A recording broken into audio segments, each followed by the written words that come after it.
Describe anxiety in a word. Draining. Manipulative. Distress. Torture. Cripplingly depressing.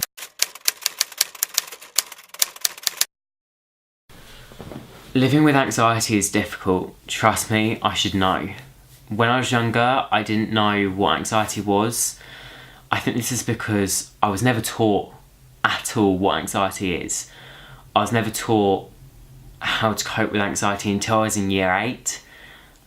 And the transition between year 6 and 7 is so hard, especially when you've got anxiety as well. It's difficult to go between the two because you've gone from one year to a whole higher intensity year that's got more stress, new people, new environment, and especially when you've got anxiety, that's the hardest thing possible because you're unaware of your surroundings. I think for me that's what really affected. I didn't really feel like I could talk to anybody when I was there.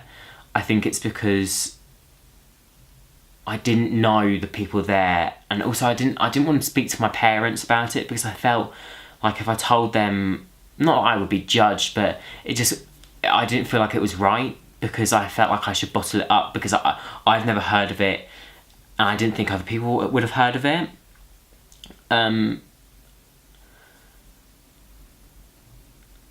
The school gave me a block of 12 sessions roughly of CBT sessions, and they helped so much because I was able to talk about my feelings to somebody who knew what they were doing and knew what was happening and why I was feeling this and what I could do to stop feeling the way that I was. I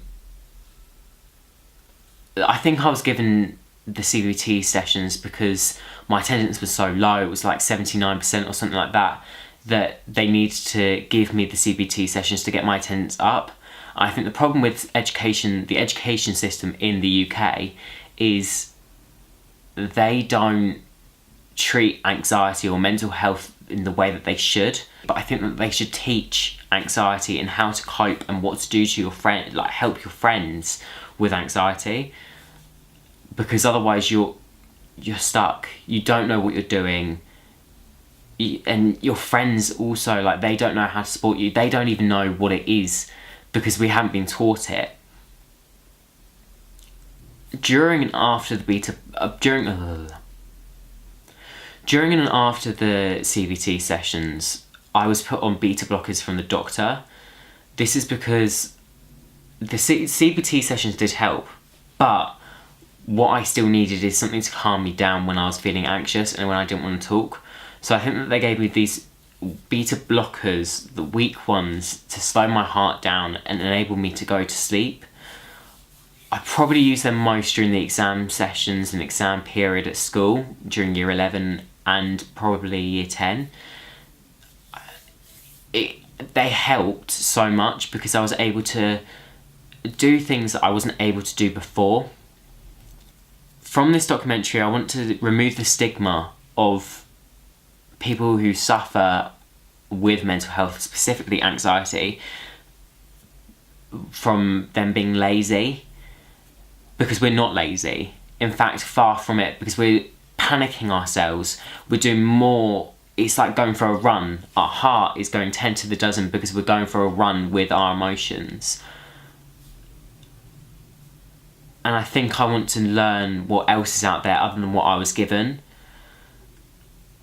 Also, I want to tell that it's okay to have anxiety. It's okay to talk, even if it's on the phone, being like calling somebody, texting somebody, saying, "Look, I'm not all right. I struggle with these things." Specifically, like in blokes in the 21st century, they never talk about how they're feeling because they think that if they get emotional over something, they're not a real man, which is so wrong, because if we all showed a bit more emotions, we'd all be on the same path. We'd all be able to explain to each other what we wanted to do. I know that by doing this documentary and interviewing people and seeing what helps out there and getting what people think about anxiety from friends is going to help that and help other people with anxiety and other people who are helping people with anxiety to finally find out what they need to do. Meet Jen, one of my old primary school teachers. She looks like she's happy and doesn't have anything to worry about, but deep down, she lives with chronic anxiety. I want to learn about what she's going through in general and how we can help people like her who live with chronic anxiety. How long have you had anxiety? That's hard because I think forever, but different phases of my life I've felt more or less anxious. So at some times in my life I've had CBT or some sort of therapy or medication, and other times I've had anxiety that I just deal with myself using mindfulness. How would you describe your anxiety? Well, I've got diagnosed health anxiety, social anxiety and generalised anxiety. So they're three really different things, but they cause panic attack, physical symptoms like panic attacks, funny breathing, temperature, shaking, dizziness, palpitations, teeth grinding, muscle tensing, all of those physical symptoms. And I catastrophise. So I have intrusive thoughts and I catastrophise. Right, so how are we going to get there? We are going to Don't even say it. a short flight. It's only an hour. It's only an hour. Ow, I don't fly. You know I don't fly. Why are you even smiling? It's like a nervous reaction. Yeah, well, you You'll be fine. can't we go another way? You will be fine, I promise. What makes you feel anxious? When I can't see my children, even if they're at school, I like to be able to see my children in the same room as me.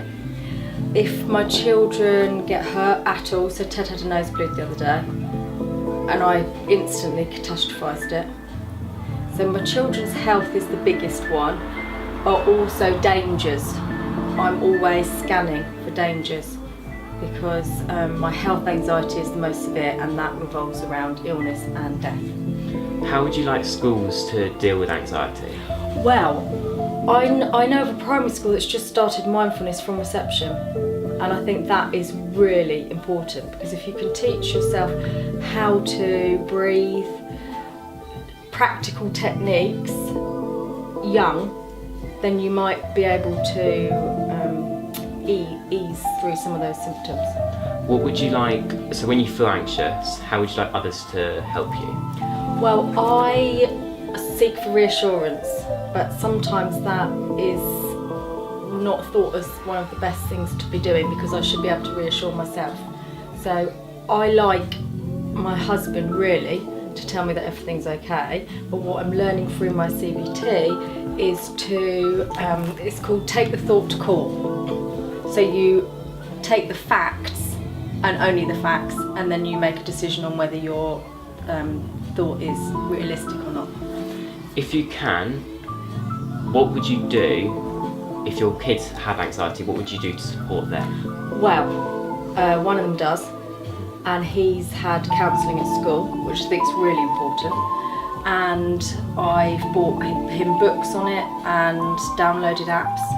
Our whole house is filled with essential oils, music, calming music, and I've taught him how to do meditation.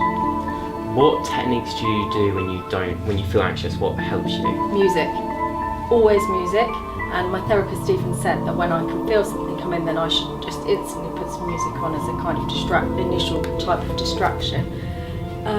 What else? Talking to someone, just saying what is in my head really. Most of the times when I say what's in my head, someone says, this is just so ridiculous what you're saying. And then we can go through it, and actually verbalising it is much better than keeping it in my head, because if it's in my head it will go from 0 to 100, whereas if I can speak to someone then I can end it before it gets to 100. I wanted to learn more about what help is out there, so I contacted one of the college's therapists, Lorraine. So the waiting list here at college, when we receive referrals, is about 4 weeks.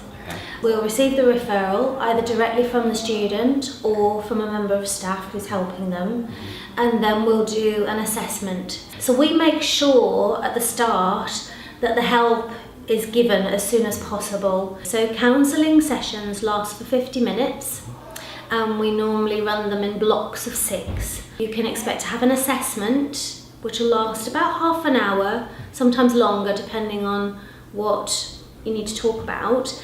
If it's right in the heart of the work, we're not suddenly going to chop it. We're not going to stop. We're going to say, okay, maybe another 3 sessions are needed. So the very first session, we talk about confidentiality.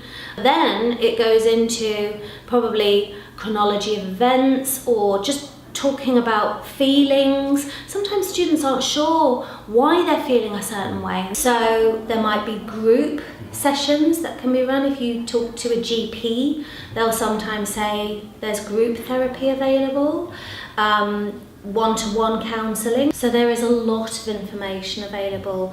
Really good websites like the Mind website, Student Minds. There are lots of different types of therapy. So somebody might benefit from cognitive behavioural therapy if they're dealing with a phobia, if they're anxious about something very specific. 1 in 2 people, so half the population at any given time, are suffering with anxiety. The chances are everyone struggles with anxiety at some point in their life, even on a weekly basis. It's part of human nature. The best thing you can ever do is to talk to other people. Make sure you're socially active as well as physically active for your well-being.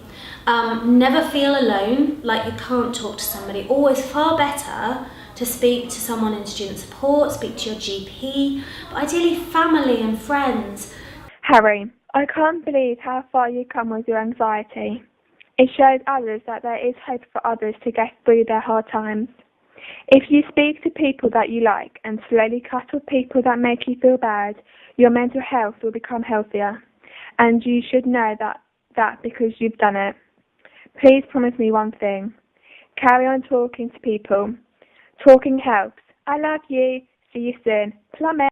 And on we'll go, through the wastelands, through the highways, till my shadow turns to sun rays. And on